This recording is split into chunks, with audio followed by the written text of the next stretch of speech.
بسم اللہ الرحمن الرحیم الحمدللہ۔ یہ ہماری 25ویں ویڈیو ہے۔ 24ویں ویڈیو میں نے جو بیان کیا تھوڑا سا اس کو ریوائز کر لیتے ہیں کہ حضرت سلمان فارسی جو بت پرست تھے، انہوں نے جب اللہ کے نبی علیہ الصلوۃ والسلام کے تعلق سے سنا تو آپ کے پاس آئے، اور آنے کے بعد آپ مسلمان ہوتے ہیں۔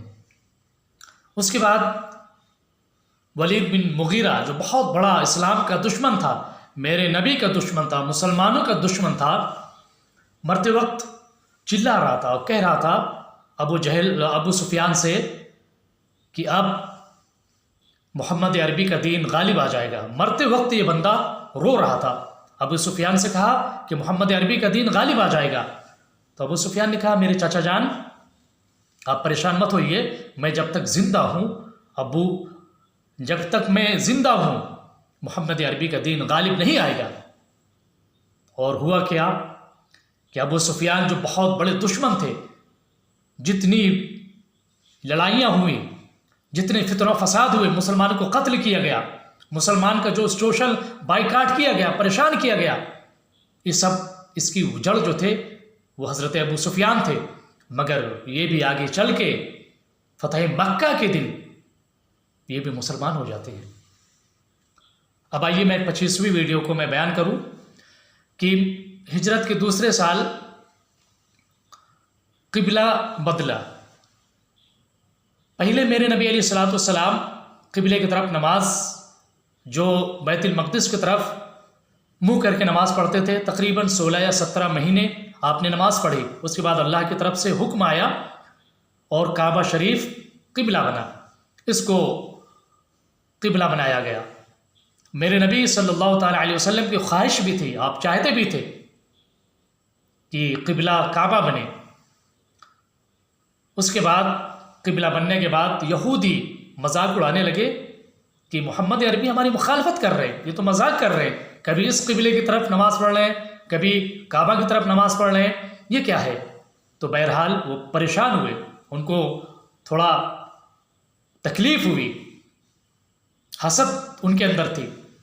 اس کے بعد منافقوں کے درمیان بھی چیمیں گوئیاں ہونے لگی، مگر اللہ تعالیٰ نے قبلہ کو بدل کے امتحان لینا چاہا کہ کون اس میں منافق ہیں، کون مومن ہے، تاکہ جو مومن ہوں گے وہ کعبہ کی طرف اپنے رخ کر کے نماز پڑھیں گے، اور جو منافق ہوں گے، جن کے دل میں کفر ہوگا، نفاق ہوگا، وہ قبلہ کو نہیں مانیں گے۔ یہی ہوا۔ اس کے بعد اب دیکھیں لڑائیوں کا جو سلسلہ شروع ہوتا ہے۔ جب میرے نبی علیہ الصلوۃ والسلام مدینہ میں رہنے لگے تو کفار یہودی سارے مسلمانوں کے دشمن ہو گئے۔ ان لوگوں نے بڑے بڑے پلاننگ کرنا شروع کر دیا کہ مسلمانوں کو کیسے ختم کیا جائے اور مسلمانوں پہ کیسے حملہ کیا جائے۔ اس کے بعد جب اللہ تعالیٰ نے یہ دیکھا اور اللہ تعالیٰ نے ایسے ماحول میں جب میرے نبی علیہ الصلوۃ والسلام پر چاروں طرف سے حملہ کرنے کی سازشیں کی جانے لگی اور مسلمانوں کو ختم کرنے کا جب پلان کیا جانے لگا، تو اللہ تعالیٰ نے آیت پاک نازل فرمائی اور ان سے مقابلہ کرنے کے بارے میں۔ پھر اللہ نے آیت نازل فرمائی کہ اے نبی ان سے مقابلہ کرو، اپنا ڈیفنس کرو، اپنا بچاؤ کرو۔ اس کے بعد آپ دیکھیے کہ میرے نبی اور مسلمان مجبور ہوئے ان سے مقابلہ کرنے کے لیے۔ کیسے مجبور ہوئے؟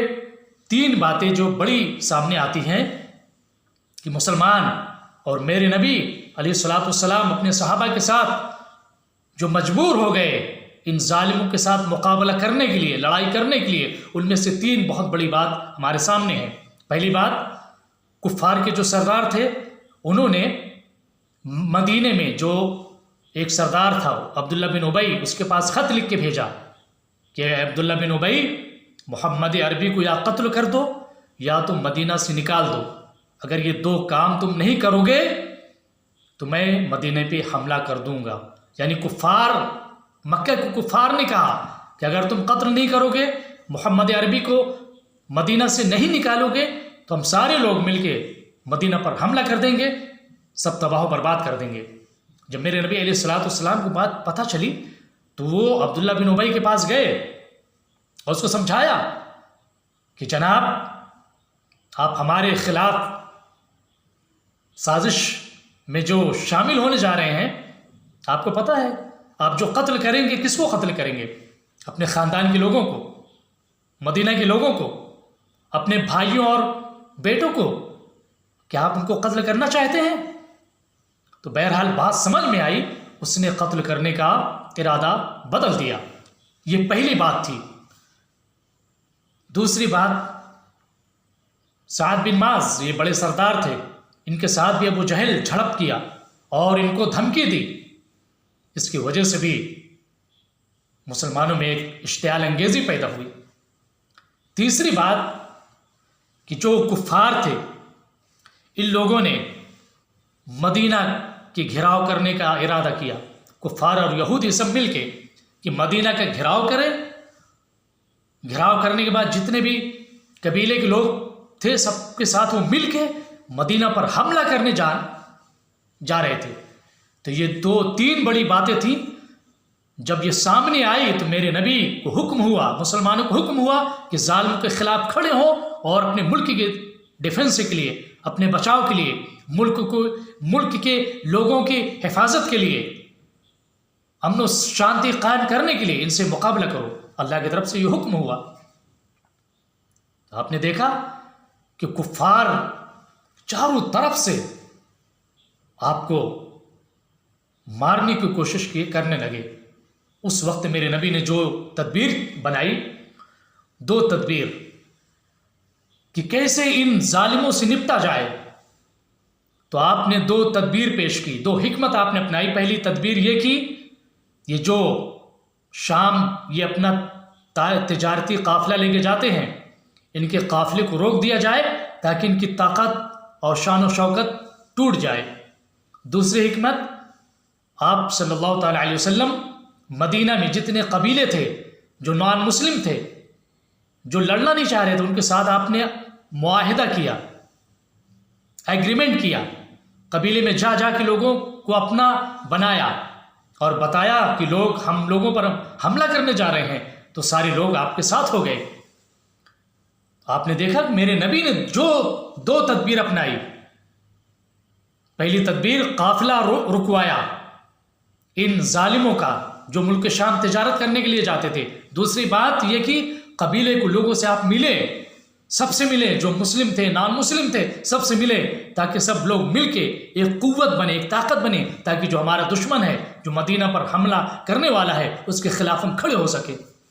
تو آج یہ اس بات سے پتہ چلتا ہے، اللہ کے نبی کی زندگی سے اور اس تدبیر سے ہمیں پتہ چلتا ہے جو آپ نے تدبیر اپنائی تھی، حکمت اپنائی تھی، آج یہ حکمت ہمیں اس ہندوستان میں بھی اپنانے کی ضرورت ہے. جو SC ST OBC دلت آدیواسی جتنی انسوچی جات کے لوگ ہیں، ان سے مل کر معاہدہ کرنا پڑے گا، تب جا کے جو ہمارا بڑا دشمن ہے اس کا مقابلہ کر سکیں گے. جتنے پچھڑے جات کے لوگ ہیں، پچھڑی جاتی کے لوگ ہیں، دلت آدیواسی SC ST OBC، ان سب سے ملنا پڑے گا، امن و شانتی کا معاہدہ کرنا پڑے گا، تب جا کے ہماری قوت بنے گی. جس طرح سے میرے نبی نے جو نان مسلم تھے ان سے بھی ملے. آپ جب آپ سب سے ملے، اس کے بعد ملنے کے بعد یہ جو بڑے بڑے دشمن تھے ان سے آپ نے مقابلہ کیا. تو نبی کی زندگی سے جو سب سے بڑا جو سبق ملتا ہے وہ سبق یہ ملتا ہے کہ آج جو ماحول انڈیا میں چل رہا ہے، مسلمانوں کے خلاف جو پروپیگنڈا کیا جا رہا ہے، بائیکاٹ کیا جا رہا ہے، کھانے پینے کی چیزوں کے تعلق سے بائیکاٹ کیا جا رہا ہے، دکانوں پر پابندیاں لگائی جا رہی ہیں، دکانوں کو جلایا جا رہا ہے، ان کے کاروبار پر حملہ کیا جا رہا ہے.